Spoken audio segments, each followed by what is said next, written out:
So it's just a quick chain and bar maintenance and side cover maintenance for Stihl chainsaw, or any chainsaw really. Obviously you want to make sure it's getting oil, so this is good. You need to do this fairly often depending on how much you use it. Obviously start with your nut on your side cover.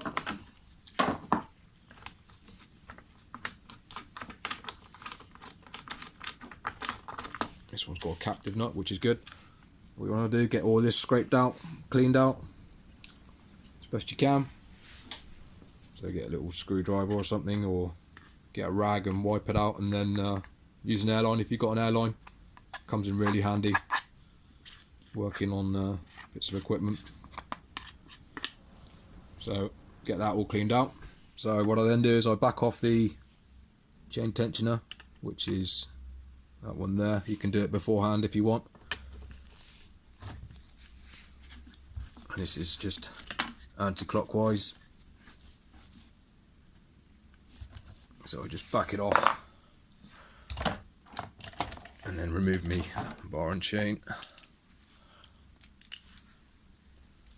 Put that to the side for the time being. So again, get all that junk wiped out, scraped out as best you can. Get a screwdriver or something to get all the large bits off. And then I take an air compressor and blow it off. And make sure you get this cleaned out. That's where your oil comes out. So this little channel here. Make sure that's free. Get it all cleaned out. Check your sprocket and make sure your sprocket's not worn. If you want to go further in depth, you can take this off and get to your clutch bearing and your clutch. I'm not going to do that today. I'll do that in a separate video. But this is just general upkeep of a saw, keeping it clean, keeping it running smoothly. So yeah, that's all cleaned out. This is a Stihl MS241 as well, if anyone's wondering. Cracking little pro saw, nice and lightweight. Right, so you've got your side cover cleanish, as good as you can, got that clean. Now it's onto your bar and chain. Again, take the chain off.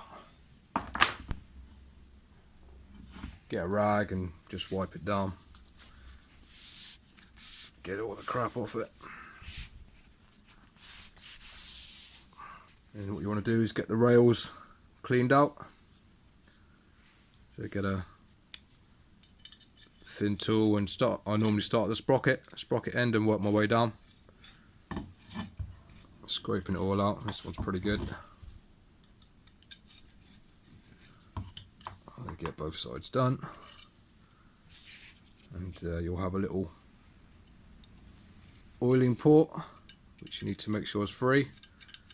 So if you think your chainsaw chain's not getting oil, take your bar off, check these little oiling ports, make sure they're free. Again, if you've got a compressor, this is great. You can just literally start the tip, work your way down.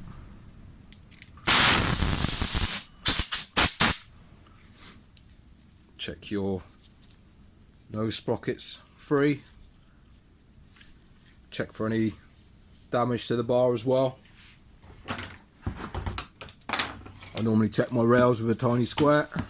You want these rails to be square. You don't want it like that, because your chain's gonna wear unevenly. It's not gonna cut right. It's a bad time. So yeah, just quick check. And if they are uneven, you obviously have to get them back square. Again, I'll do a separate video on that at some point when I get a bar I need to do. But all mine are pretty square, so I haven't got any I can do at the moment, unfortunately. But yeah, so just check your rails are good. Check the edges haven't mushroomed over. Sometimes the edges will mushroom over from heat build up if it hasn't been oiling correctly. And also check that it hasn't split open your bar, because otherwise your chain will be loose if your rails have widened. So yeah, if you have got rough edges, take a flat file and just file them off as flush as you can with the bar, so you know there's no lip. So yeah, that's the bar taken care of, all cleaned out. Definitely make sure you get the oil holes clean. So now your chain as well, if you know, give that a brush down, an old paintbrush or something like that, get all the rubbish off it, or with an airline blow all the rubbish off. You know, most of the time chains are going to be alright. Just roughly inspect them to make sure they're not too badly damaged or anything like that. And this one is got a decent edge on it, so I don't need to sharpen it. You can see, hopefully.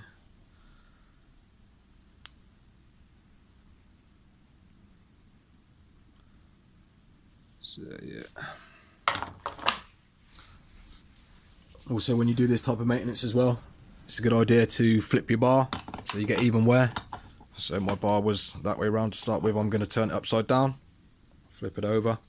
It just means you get even wear on the rails on the chain.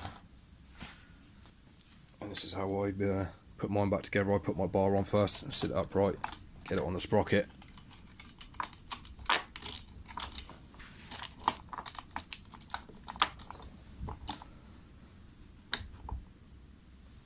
Sit it in like that. It's on then. I'll normally tweak it while it's on just to get it almost there so it holds itself in place. Get my side cover back on.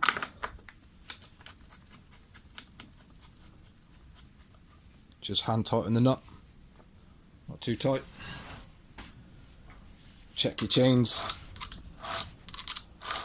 moving freely and it's on the sprocket and in the rails. This is how I get the correct tension. If you lift the bar up, you see that? You see how the chain gets slack when you lift the bar up, play in the chain, play in the bar, sorry. So I hold the tip of my bar up, come to my tensioner, tension it, and just when this bottom, the bottom of the chain, just when it kisses the rails, I'll stop, maybe give it a slight tweak, and then tighten my nut down, all while holding the tip of the bar up, and then check it's nice and free. Just give the, I normally check the bottom, some people check the tops, I check the bottom, don't know why, it's just habit. Because I find checking the bottom, you're not allowing for sag, whereas if you check the top, I mean it doesn't make much difference, but it's just how I do it. And also just rotate your chain as well. You might have some loose spots every now and then, and if you have got a loose spot where the chain is hanging down, I'd probably give it a little tweak on that loose spot. Yes, it will make other sections a little bit tighter, but yeah, you don't want it too loose. That's good. Nice and free, not too tight, not too loose. Job done.